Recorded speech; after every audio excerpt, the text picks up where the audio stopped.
పిత పుత్ర పవిత్ర ఆత్మనామమున ఆమేన్. ప్రియ స్నేహితులారా, మీ అందరికీ దేవుని యొక్క ఆశీస్సులను తెలియజేస్తూ ఈనాడు జూన్ 8వ తారీఖు పెంతెకొస్తు ఆదివారం ఘనంగా కొనియాడుచున్న ఈ శుభ సమయాన ఈనాటి దివ్య బలి పూజ పట్టణాల ధ్యానాంశానికి మిమ్మల్ని అందరినీ కూడా ప్రేమతో ఆహ్వానిస్తూ ఉన్నాను.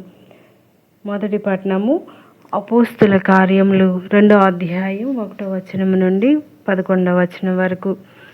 పునీత పౌలు కొరింథీయులకు రాసిన మొదటి లేఖ 12వ అధ్యాయం 3వ వచనం నుండి 7వ వచనం వరకు మరియు 12వ వచనము 13వ వచనము.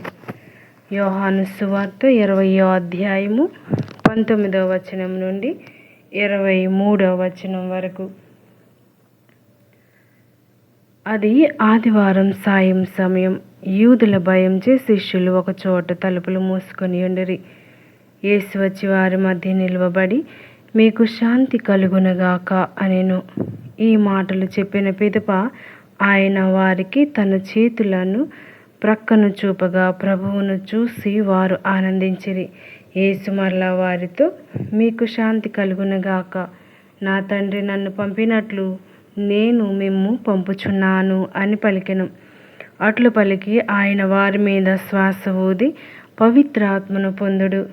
ఎవరి పాపములనైనను మీరు క్షమించిన ఎడల అవి క్షమింపబడును, ఎవరి పాపములనైనను క్షమింపని ఎడల అవి క్షమింపబడవు అని చెప్పెను.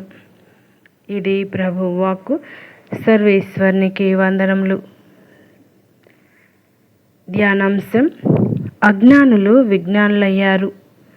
శ్రీ సభ జన్మకు సహకరించిన మరియ తల్లి విశ్వ శ్రీ సభకు మాతగా మనం కొనియాడుతూ ఉన్నాం. భయస్థుల ధైర్యవంతులయ్యారు, ఆత్మశక్తితో నింపబడ్డారు. పావన ఆత్మమా మాపై దిగిరమ్ము.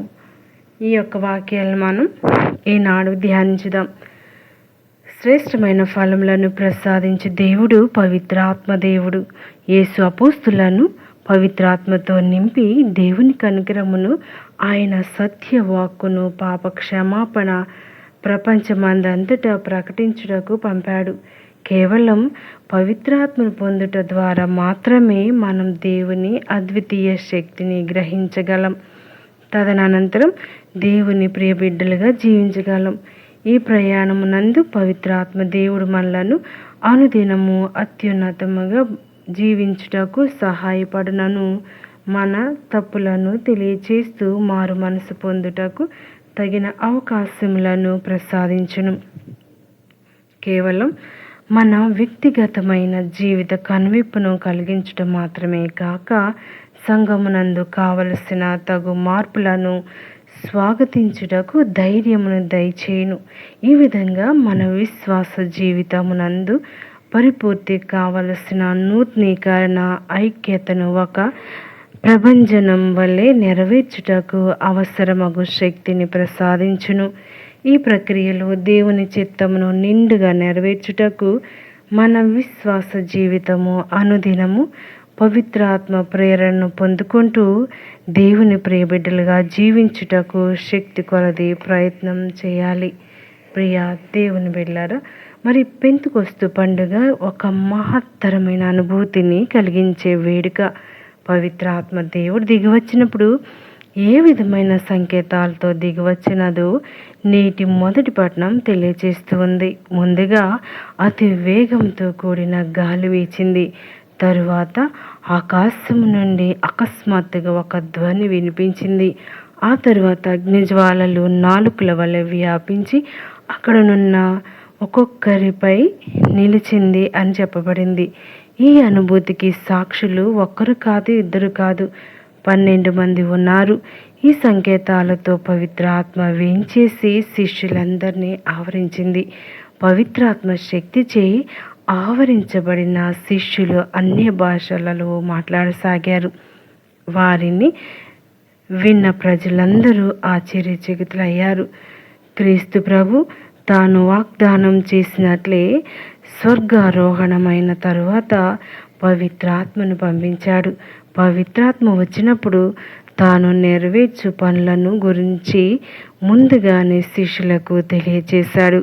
పవిత్రాత్మ శిష్యులను నడిపించడానికి, వారికి బోధించడానికి, తెలియచేయటానికి మరియు మహిమపరచడానికి పంపించినట్టుగా చెప్పాడు. అంతేకాకుండా పవిత్రాత్మ ప్రేరణ, ఆనందం, శాంతి, సహనం, దయ, మంచితనం, విశ్వసనీయత, సాత్వికత మరియు నిగ్రహం అనే ఫలములతో నింపును. ఆత్మదేవుని అనుగ్రహములు లేకుండా పరిపూర్ణమైన క్రైస్తవ జీవితాలను మనం జీవించలేం. కనుక నిత్యము పవిత్రాత్మ ఉనికిలో జీవించడానికి కృషి చేయాలి. ప్రియ స్నేహితులారా, మరి ఈ యొక్క గొప్ప పండుగను మనం ధ్యానిస్తున్న ఈ శుభ సమయాన మనం ధ్యానించవలసినటువంటి విషయం ఏమిటి అనగా, యేసు వచ్చి వారి మధ్య నిలిచి మీకు శాంతి కలుగునుగాక అని చెప్పారు. అంతేకాదు, పవిత్రాత్మను పొందుడు అని కూడా వారిపై శ్వాస ఊది, ఎవరి పాపములైనను మీరు క్షమించిన ఎడల అవి క్షమింపబడును, ఎవరి పాపములైనను క్షమింపబడిన ఎడల అవి క్షమింపబడవు అని ఈనాడు సువార్త పట్టణంలో మనం ధ్యానించి ఉన్నాం. అయితే ఈనాడు మరి ముఖ్యంగా ఈ సువార్త పట్టణంలో మీకు శాంతి కలుగునుగాక, ఈ పవిత్రాత్మ సర్వేశ్వరుడు వేంచేసి వచ్చినప్పుడు అలజడులతో ఉన్నటువంటి శిష్యుల జీవితాలు ఒక్కసారిగా ధైర్యం పొందారు. వారిలో ఉన్నటువంటి భయం పారిపోయింది, వారిలో ఉన్నటువంటి చీకటి పారిపోయింది, వారిలో ఉన్నటువంటి శక్తి మేలుకొంది. దేవుడు వసికినటువంటి ప్రేమ, ఆదరణ, ఆయన చిందిన రక్తం వారికి కళ్ళ ముందు కనిపించింది. ప్రభు కోసం జీవించాలి అనే తపన ఎక్కువయింది. అంతేకాదు, నిజమైన దేవుని కనుగొన్న వారిగా వారి హృదయాల్లో ఒక ఆనందం రేకెత్తింది. అందువల్ల వారు పవిత్ర ఆత్మచే అన్య భాషలు మాట్లాడారు అని మనం ధ్యానిస్తూ ఉన్నాం. మరి ఈనాడు మరి తల్లి వారందరితో కలిసి ఉండగా వారందరూ ఆత్మశక్తిని పొందుకున్నారు. ఈనాడు పవిత్ర ఆత్మ సర్వేశ్వరుని యొక్క పండుగను కొనియాడుతూ ఉండగా పవిత్ర ఆత్మ సర్వేశ్వరుడు మన జీవితాల్లోకి, హృదయాల్లోకి, కుటుంబాల్లోకి, మరి తిరుసభలోకి వేంచేసి రమ్మని ప్రత్యేకంగా ప్రార్థించుదాం. ఎవరి పాపములైతే క్షమిస్తామో అప్పుడే మన పాపాలు క్షమించబడతాయన్న విషయాన్ని జ్ఞాపకం చేసుకుందాం. మన యొక్క కర్తవ్యం ఏమనగా సువార్తను బోధించడం. ఎవరైతే పవిత్రాత్మను స్వీకరిస్తారో వారే దేవుని అధికముగా తెలుసుకొనగలరు, ప్రేమించగలరు, స్వీకరించగలరు. అటువంటి దేవుని మన హృదయంలోనికి, మన జీవితాల్లోనికి చేర్చుకుందాం. పవిత్రాత్మ సర్వేశ్వర మాపై వేంచేసి రమ్మని పదే పదే ఈనాడు అర్థించి వేడుకుందాం. పవిత్రాత్మ సర్వేశ్వరుడు నిత్యము మన కుటుంబాలను దీవించి కాపాడునుగాక. ఆమేన్. పితా, పుత్ర